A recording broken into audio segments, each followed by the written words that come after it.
and you won't be at the state banquet tonight, will you? You've rejected your invitation. Why? Well, I've been a supporter of the state visit. In fact, I propose that a state visit should be offered to President Trump even before the Prime Minister gave him the invitation from the King, because I think we can use the pomp and ceremony to influence Donald Trump. But I thought long and hard about whether I should go to the banquet, and my concern is that the government, when they're talking to Donald Trump, may not land some really key messages, particularly on Gaza and ending the humanitarian crisis there. You know, President Trump is the only person in the world who could pick up the phone to Prime Minister Netanyahu and say, stop the killing, get the ceasefire, and President Trump could pick up the phone to the Qatari government and Gulf states and get the hostages released. So I hope that by getting this in the debate, by putting pressure on our government, when they talk to Donald Trump, they'll be able to get that message over, and hopefully, I'm not sure if he's going to listen, but at least we could use the influence we get from the pomp and ceremony, Ed, to do something good. I understand why you're doing what you're doing, but here's the question. Will he even notice that you're not there? He won't notice, and not least because, you know, I've been to these state banquets in the past, had a real privilege and honour to go, and you don't get a chance visiting head of state unless you're the Prime Minister or at the top table, and I'm not. So he won't miss that I'm not there. The key issue is, like we're doing now, getting the media and putting pressure on our government to make the points that I think are needed for our country. You know, President Trump has not been a reliable ally for the UK. I say that with some regret, because I've been a real strong fan of Britain's special relationship with the USA. But under this president, we've seen tariffs on our economy, hitting workers here. We've seen undermining of our defense and security arrangements, particularly his attitude to President Zelensky and Ukraine, and his warm relationship, unbelievable, with Vladimir Putin. And so I no longer can say that the President of the United States is a reliable ally, but we have to use every card, every trick to get him to do the right thing. And given he's got this critical role, I hope the government, the media and so on will raise this issue while he's here, given his pivotal role. But he is our closest ally, isn't he? And we have that deal with the US. The UK has that special deal before anybody else. You can see in the second state visit today the close ties between our two nations. President Trump is democratically elected as the US president. He is visiting our country. Why would you reject that invitation? What do you say to people who say that's disrespectful of our closest ally, and it's also disrespectful to King Charles, who has extended that invitation to you? Well, let's deal with King Charles first. I completely respect the monarchy. I wrote to him privately about my decision, and that was the biggest challenge I had when I wrestled with the idea, because I got such a high regard for our king. But I wanted to get a message over and get through our government, who will have the chance to talk to President Trump, that he needs to do the right thing. You're right, our relationship with America is so important. That's why I argued for the state visit in the first place. But we have to use that special relationship, don't we?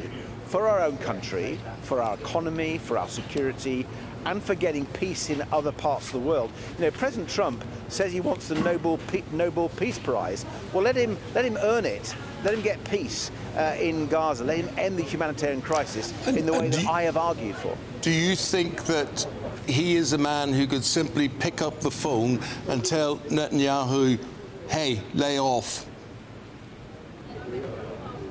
Oh, 100%. You know, the US basically funds so much of the Israeli defense organization and equipment and so on. He's got all the cards if he wants to use them. But it's not just Netanyahu. He's got to phone up the Qatari government and the Gulf states to put pressure on the appalling terrorist organization Hamas. Those hostages must be released as part of any peace deal. But interestingly, again, Donald Trump is the one who the Qatari government and the Gulf states would listen to, and they have huge influence over Hamas. So given he has this power and influence, he should be using it. He should stop this horrible situation for the hostages, for the Palestinians. He chooses not to. And what I'm saying is, let's make this an issue. Let's get the message over to President Trump. Let's get him to do the right thing. Can I ask you about this one-in, one-out deal that the government has implemented? It's been dealt a major blow this week. It looks as though it's one-in and can't get one-out deal. There's this one migrant who was meant to be sent back to France. The High Court has blocked that deportation. This individual claims he'd be made destitute if he returned to Paris. Why can't we deport someone back to France? Yeah, it's a disaster, isn't it? I go back to the time before we left the EU, when under the Dublin Convention we could deport people. There was no questions asked, there was no legal cases. It was all legally fine, and we had the deterrent. Before Brexit, we had returns agreements with 27 European countries. And isn't it ironic that the Conservatives now complain about this, and Nigel Farage complains about it? They campaign to pull us out of the legal agreement which enabled us to send these stop the illegal immigration and send people back who had no right to be here. The small boats issue wasn't an issue before Brexit. And so what I'd say to people is we need to rebuild those returns agreements properly, not in the way that current government has done. Brexit, with and we need to people were hold crossing on lorries, Ed. Well, yes, but we sorted that out, didn't we? And also we could return them. And what's really happened, we had a deterrent with those return agreements. You remember the deterrent? The Conservatives spent £800 million failing to build a deterrent with Rwanda. We had a deterrent before, and that meant fewer people came. And what's happening now is people claim asylum in one European country. They know they can't go to another because under that law they can be returned. Instead, they're coming to the UK, and the failure to be part of that returns agreement with Europe is acting as a magnet for people to come to the UK. So once again, the Conservatives should apologise, Nigel Farage should apologise for having made this problem far, far worse than it ever was before. But meanwhile, we've got Donald Trump coming to the UK, Ed, and that gets us back to your problem and your protest that you're making, you know, quite visibly, that you're not turning up, you're not paying homage to him.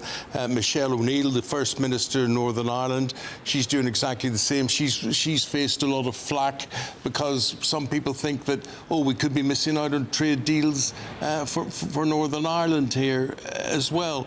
So, in answer to this question, I just don't see what you're achieving. I understand how principled you are, and I think people should be more principled with a lot of these things. But what could you do short of pulling up the red carpet and saying, Trump, you're not welcome? What else can you do to make this effective? Well, to be fair, a Northern Ireland minister will have presumably some time with President Trump or his entourage to argue the case for Northern Ireland. I wouldn't get that.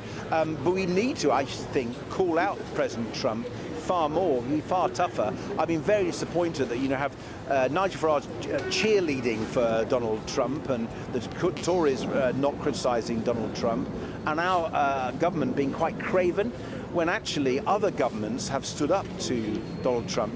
Mark Carney in Canada, Albanese in Australia.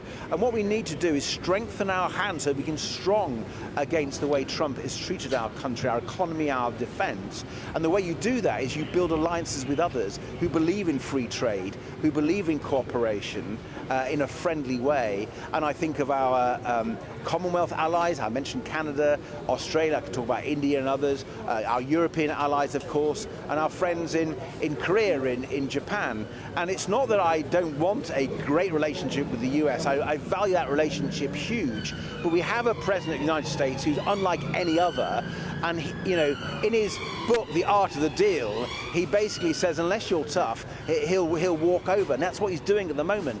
We can be tougher with him if we show we have alternatives with what I've called an economic coalition of the willing with our European allies, with our Commonwealth allies, and with other democracies who are frankly outraged at the way Donald Trump is treating people.